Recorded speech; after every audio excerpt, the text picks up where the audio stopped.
요한계시록 10장 1절에서 끝절인 11절까지 말씀입니다. 요한계시록 10장 말씀을 제가 대표로 봉독합니다. 내가 또 보니 힘센 다른 천사가 구름을 입고 하늘에서 내려오는데 그 머리 위에 무지개가 있고 그 얼굴은 해 같고 그 발은 불기둥 같으며 그 손에는 펴놓인 작은 두루마리를 들고 그 오른발은 바다를 밟고 왼발은 땅을 밟고 사자가 부르짖는 것 같이 큰 소리로 외치니 그가 외칠 때에 일곱 우레가 그 소리를 내어 말하더라. 일곱 우레가 말할 때에 내가 기록하려고 하다가 곧 들으니 하늘에서 소리가 나서 말하기를 일곱 우레가 말한 것을 인봉하고 기록하지 말라 하더라. 내가 본 바 바다와 땅을 밟고 서 있는 천사가 하늘을 향하여 오른손을 들고 세세토록 살아계시니 곧 하늘과 그 가운데 있는 물건이며 땅과 그 가운데 있는 물건이며 바다와 그 가운데 있는 물건을 창조하신 이를 가리켜 맹세하여 이르되 지체하지 아니하리니 일곱째 천사가 소리내는 날 그의 나팔을 불려고 할 때에 하나님이 그의 종 선지자들에게 전하신 복음과 같이 하나님의 그 비밀이 이루어지리라 하더라.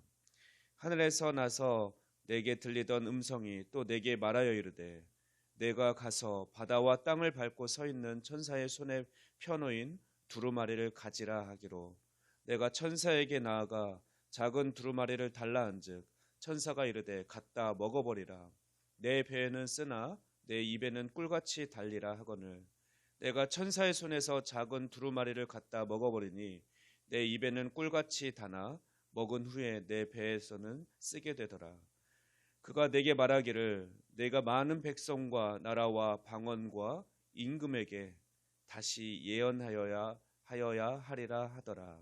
아멘. 네, 우리는 지금 요한계시록의 하이라이트 일곱인 재앙과 일곱 나팔 재앙 그리고 일곱 대접 재앙 중에서 두 번째 재앙인 일곱 나팔 재앙을 살펴보고 있습니다.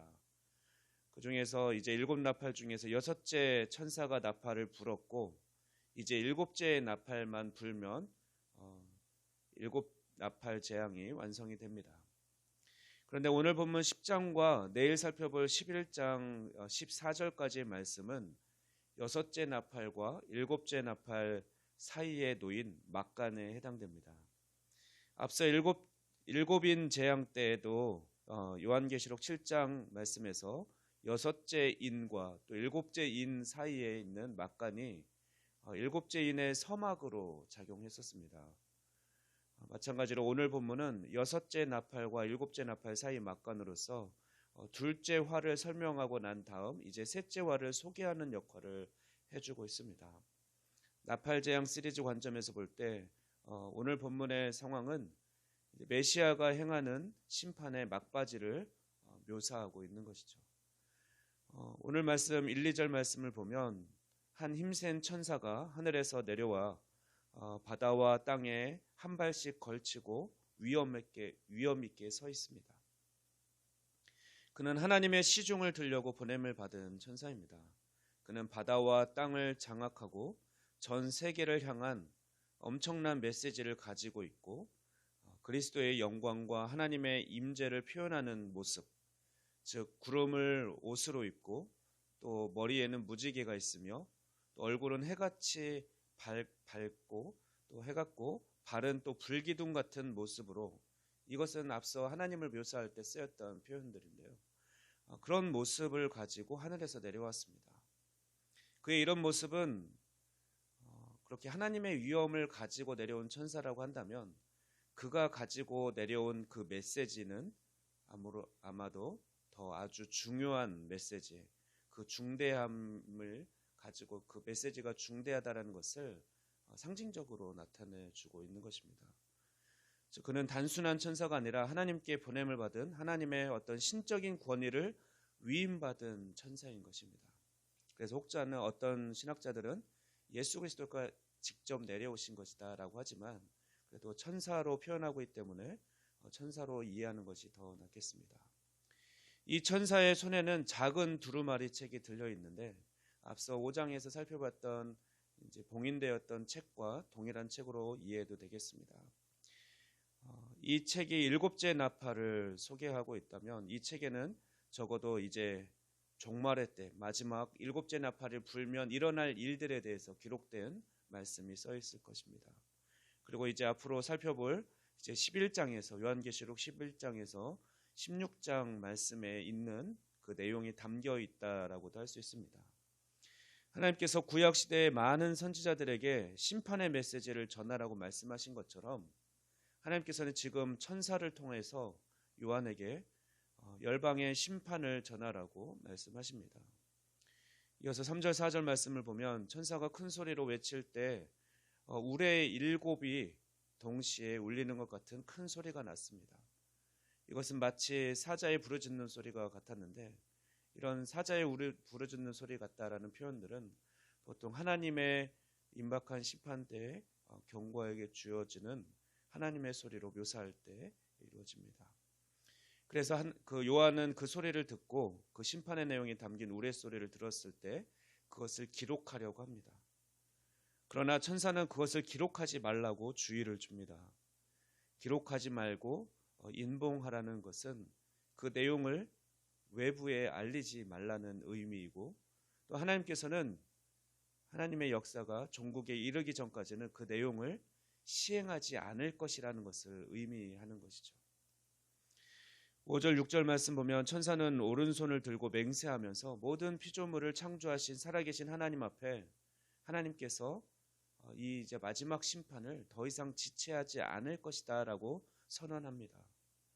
이것은 진정한 종말의 순간 마지막 때와 관련한 하나님의 뜻이 성취되는 순간이 가까이 왔다라는 것을 의미하죠.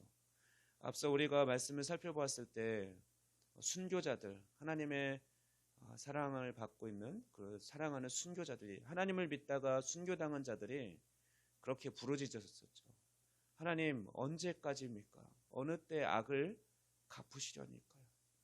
언제까지 기다려야 합니까? 라고 물었던 그 물음에 대한 대답으로 천사가 맹세하면서 창조주 하나님께 맹세하면서 이제 곧 심판이 일어날 거다. 이제 일곱째 나팔을 불면 그 너희들이 기대하던 그때가 올 거다. 그러니 조금만 기다려라 라고 말씀하시는 거죠. 이제 7절 말씀을 지체하지 않는다는 천사의 대답을 구체적으로 설명합니다. 일곱째 나팔이 울려 퍼지면 끝이고 그때가 되면 하나님의 비밀이 선지자들에게 전한 복음과 같이 이루어질 것이다 라고 말합니다. 이 비밀은 그리스도를 통해서 주어진 것이고 또 그리스도를 통해서 그리스도의 재림을 통해서 완성될 것이죠. 또 그 비밀은 우리 교회에게 또 맡겨주신 것이기도 합니다. 그것이 이제 이루어질 것이다 라고 그렇게 이야기합니다. 그리고 하나님의 약속은 더 이상 연기되지 않을 것이다 라고 말씀하십니다. 또한 본문에 언급된 비밀은 하나님의 구원 계획과 마지막 심판을 의미합니다. 비밀이 성취되는 단계에는 두 단계가 있는데 조금 전에 말씀드린 것처럼 첫째는 구약과 관련해서 믿음으로 구원에 이르게 하는 단계. 이것은 그리스도의 초림, 이 땅에 오심으로써 이루어졌습니다. 두 번째 단계는 재창조와 구원의 완성 때 이루어지는 단계입니다. 이것은 그리스도의 재림 때 이루어집니다. 이것이 바로 하나님의 비밀, 또 하나님의 구원 계획과 또 심판과 관련된 것이죠. 두 번째 단계는 마지막 심판으로 표현되는데 마지막 나팔이 울려 펴지면 적그리스도와 악한 자들에 대한 심판이 이루어질 뿐만 아니라 창조와 인간 역사와 관련된 하나님의 목적이 절정에 이르게 되고 세상은 하나님과 그리스도의 나라가 될 것입니다. 이제 8절에서 10절 말씀을 보면 하늘에서 났던 음성은 요한에게 천사의 손에 들려있는 그 작은 두루마리를 가지라고 명령합니다. 그리고 천사는 요한에게 요한이 다가가서 그것을 요구하자 그 책을 주면서 그것을 먹어버리라고 명령을 합니다. 그리고 실제로 요한은 그 천사의 말처럼 받아 먹습니다. 이 행동은 그 책에 담긴 메시지를 자신의 것으로 요한의 것으로 만들어야 한다라는 선지적 그런 선지자적 메시지에 몰입하고 있는 그런 상징적인 표현입니다. 우리가 뭐 예전에도 공부 잘하는 사람은 영어 공부를 할 때 영어 단어를 외우면 그 사전을 뜯어서 다 먹어버렸다. 뭐 이런 전설적인 이야기들이 우리 학교에서도 들리곤 했는데 마치 그런 거죠. 이 두루마리에 기록된 내용을 다 이해하고 이제 그 맡은 말씀, 우리가 예언이라고 하면 뭐 미래에 일어나는 일을 뭐 얘기하는 걸 예언이라고 하는데 그게 아니라 맡을 예자에서 하나님께서 맡겨주신 말씀을 선포하는 게 사실 예언자 선지자들의 사명이었습니다. 그것을 이제 요한은 맡은 말씀을 온전히 소화하고 이제 세상을 향해서 또 동시에 교회를 향해서 선포해야 되는 것입니다. 그래서 이제 마지막 말씀인 11절 말씀 보면 많은 백성과 나라와 방언과 임금에게 다시 예언하라는 그 사명을 받습니다. 심지어 임금, 그 당시로는 로마 황제에게까지도 이 복음을, 마지막 심판에 대한 말씀을 선포하라는 것이죠.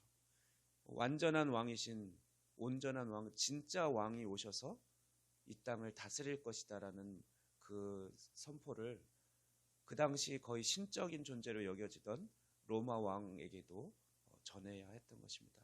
아마 이렇게 전했을 경우 교회는 하나님을 믿는 그리스도를 예수님을 믿는 자들은 더 큰 핍박과 아마 죽음에 이르는 고난이 그들에게 따를 것입니다. 요한이 전할 말씀은 교회에게만 해당되는 것이 아니라 믿는 자들에게만 해당되는 것이 아니라 세상의 모든 사람들, 믿지 않는 자들에게도 해당되는 것이었습니다. 이제 말씀을 정리합니다. 이제 일곱째 나팔에 불리기 전에 즉 최후의 심판이 있기 전 막간을 통해서 하나님은 요한에게 순교자들의 질문, 하나님 어느 때 악인을 심판할 수 있을 겁니까? 어느 때까지 기다려야 합니까? 라는 질문에 하나님은 이제 곧 그 때가 올 것이니 너는 내가 내게 맡긴 말씀을 세상 모든 사람들에게 전하라라고 말씀하셨습니다.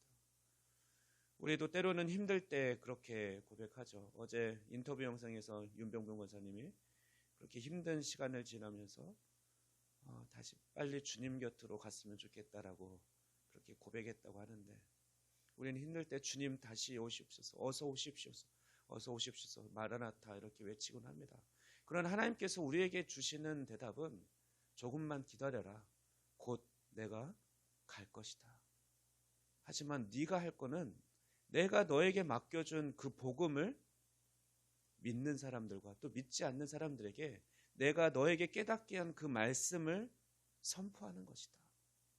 너는 그것을 하면서 기다려라 라고 하나님은 말씀하십니다.